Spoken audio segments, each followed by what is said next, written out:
మేము మలక్పేట 111 క్వార్టర్స్లో ఉండేటప్పుడు అక్కడ కూరగాయలు అవి తెచ్చుకోవడానికి మాదన్నపేటకు వెళ్ళేవాళ్ళము. మాదన్నపేటకు వెళ్ళేటప్పుడు మార్గ మధ్యములో కోడి పిల్లలు ఒకడు బుట్టలో పెట్టుకొని అమ్ముతున్నాడు.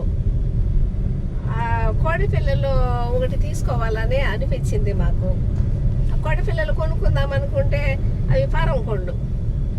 కొనుక్కుందామనేసి అనుకుంటే అన్నీ మన మీదకి ఎగబడి వస్తున్నాయి. మా పాప చిన్న పాప చేత్తో వాటిని రమ్మని పిలిచినప్పుడు అన్నీ ఎగబడి పైకి వచ్చినాయి. అప్పుడు అన్నీ తీసుకోవాలని అనిపిస్తుంది. కానీ అన్నిటికంటే ముందుగా ఏది వచ్చిందో ఆ కోడి పిల్లలు తీసుకున్నాము.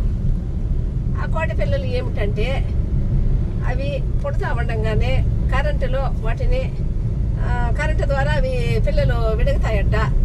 అవి వాళ్ళు మనోళ్ళు టెక్నాలజీ ద్వారా ఏం చేస్తారంటే ఆడవేదో మగవేదో గుర్తించి ఆడవేమో బాగా పెంచుకుంటారు. ఫారంలో అవి పెట్టి అవి బాగా గుడ్లు పెడతాయి. వాటికి ఇంజక్షన్లు ఇచ్చి ఫీడ్ పెట్టి అన్నీ చేసి డెవలప్మెంట్ చేసుకొని వాటి ద్వారా బాగా గుడ్లు పెడతాయి. ఆడవి కావాల. మగవి ఏం చేస్తారంటే వాటికి ఫుడ్ పెట్టి పెంచితే కూడా వేస్ట్. వాటి వల్ల ఏం లాభం లేదు. అవి పెద్ద కోడి పుంజు కావాలంటే కూడా వాటికి పెట్టి ఫుడ్ వేస్ట్ అని చెప్పేసి ఆ మగ కోడి పిల్లలంతా తీసుకుపోయి పెద్ద గుంత దొవేసి ఆ గుంతలో వేసేసి వాటికి పెట్రోలు కిరోసిన్ పోసి చెత్తేసి అంటించి ఆ మగ కోడి పిల్లల్ని చంపేస్తారంట. ఇప్పుడే జరిగేది అటువంటివి ఇప్పుడు చేస్తున్నారు చిన్నాలుగా. ఆ తెల్ల కోడి పిల్లలు కనిపెట్టింది మొదలు. పిల్లలు మగ పిల్లలు పుడితే అయితే మాత్రం మనుషులకైతే హ్యాపీగా మగ పిల్లడు పుట్టినాడు అని చెప్పి సంతోషపడేది. అబ్బాని ఎంతో ఆనందపడేది. సంబరాలుగా ఎక్కువగా చేసుకునేది. వంశోద్ధారకుడు పుట్టాడు అని చెప్పేసి అనుకుంటారు. కోడికి మాత్రము వంశోద్ధారకుడు మగవాడు కాడు. కోళ్ళకు మాత్రము వంశోద్ధారకులు వచ్చే ఆడవే.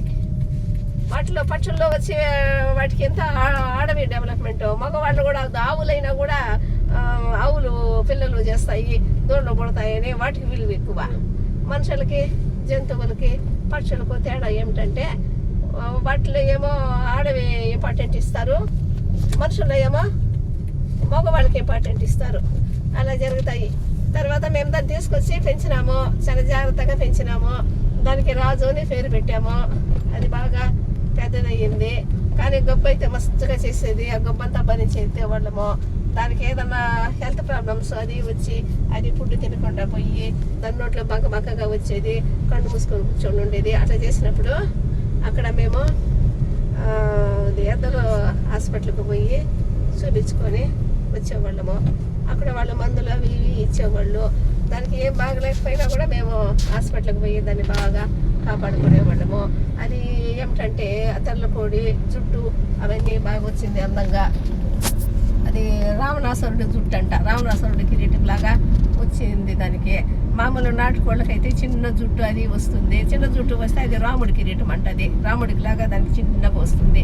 దానికి మాత్రం రావణాసురుడి కిరీటమే వచ్చింది. పైన పెద్దది, కింద జుంకు ఇలాగా ఇట్లా ఏలాడుతూ వచ్చింది. వయ్యారంగా నడిచేది. దానికి గిజ్జలు కూడా కట్టాము. ఇంట్లో ఫోటో కూడా ఉంది. దాని ఫోటో కూడా స్టూడియోకి తీసుకొని పోయి అప్పుడు తీసుకున్నాము. అంటే అప్పట్లో ఫోన్లు ఇంత డెవలప్మెంట్ లేవు కాబట్టి ఫోటోలు. కాబట్టి ఆ రాజును చాలా ప్రేమగా పెంచేవాళ్ళము. అది బాగా మాతోటి సరదాగా ఆడుకునేది.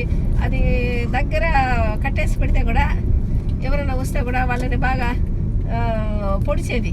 వాళ్ళ కాళ్ళ మీద ఎక్కేది, వాళ్ళు పొడిచేది, చాలా బాధలు పెట్టేది. అందరిని పొడుస్తాయి అవి. ఇప్పుడు కూడా పొడుస్తాయి అవి. ఆ కోడి బాగా ఏజ్ అయింది. 5 ఇయర్స్గా ఉండింది. 5 ఇయర్స్గా పెంచాము. పక్కనే నేను నెహ్రూ స్కూల్లో పనిచేసేదాన్ని. తర్వాత దానికి వీక్లీ ఒకసారి అయినా సరే 2 వీక్స్ ఒకసారి అయినా సరే ఒకసారి సోపేసి ఆ రిని సోపేసి బాగా పులి మీద దాన్ని బాత్రూంలో ఆరబెడితే తెల్లగా భలే బాగా అందంగా వయ్యారంగా ఉండేది. చందమామ వచ్చిందంటే నైట్ పూట ఆ కోడిని పట్టుకొని ఆడుకుంటూ దానికి ఇంటికి గెజలు పెట్టి దానికి గోర్లకు పాలిష పెట్టి బాగుండేవాళ్ళం అండి. ఒకసారి బాగా కొంచెం ఏం చేయకొద్దికే మా చిన్న పాప తీరనా మా చిన్న పాప ఏం చేసిందంటే దానికి నీళ్లు పోసి స్నానం చేసి బాగా అన్నీ చేసింది. చేసే కొద్దికే అది తలవాల్చేసింది. ఏమీ బాధపడ్డాము, ఎంత ఏడ్చినాను. స్కూల్లో అంతా పోయి ఏడ్చినాను. అందరూ బాధేశారు. చాలా బాధపడ్డాము. మున్నూరు లేని ప్రాణాన్ని ప్రేమగా పెంచడం వల్ల అది చనిపోయింది. కాబట్టి దాన్ని అక్కడ కోటర్స్ ముందరనే మా ఇంటి దగ్గరనే పెద్ద గుంత తవ్వి దాన్ని పూజ చేసి దానికి రాళ్ళు పెట్టి దానికి పూజ చేసి దానికి ఏదో చేసి పెట్టాము. కాబట్టి నోరు లేని ప్రాణులు పెంచడం వల్ల సంతోషం ఉంటుంది, బాధ ఉంటుంది. ఆ మానసిక బాధ మనం తట్టుకునేట్టుగా ఉంటేనే నోరు లేని ప్రాణులని మనం పెంచాలి. అది చాలా బాధ. ఇప్పుడు కూడా మర్చిపోలేము హైదరాబాద్లో జరిగిన ఆ సంఘటన. అప్పటి నుంచి కూడా మేము ఆ తెల్లకోడి పిల్లలు పెంచేది లేదు.